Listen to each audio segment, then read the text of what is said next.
We need the latest now on the crisis in Syria. Secretary of State John Kerry's high-stakes diplomacy to get the Syrians to give up their chemical weapons continues today in Switzerland. ABC's chief global affairs correspondent Martha Raddatz tracking all the developments. And Martha, a little tension between Kerry and his Russian counterpart yesterday. Today he's calling the talks constructive.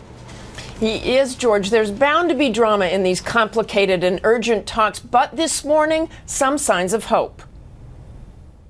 This morning, before round two of talks, encouraging news. Secretary Kerry saying the dialogue thus far has been constructive. What a difference a few days and a threat of force makes.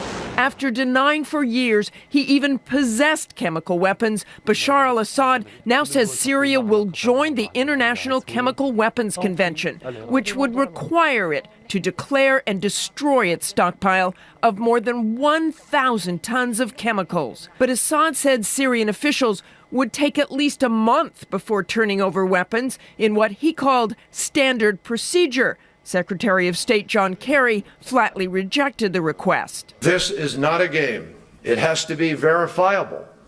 It has to be credible. There ought to be consequences if it doesn't take place. While Russia and Syria want the threat of a military strike removed while talks continue, Kerry said that is not happening. President Obama has made clear that should diplomacy fail, force might be necessary to deter and degrade Assad's capacity to deliver these weapons. And while progress has been made, there is a long way to go before even the most basic trust is established. You want me to take your word for it?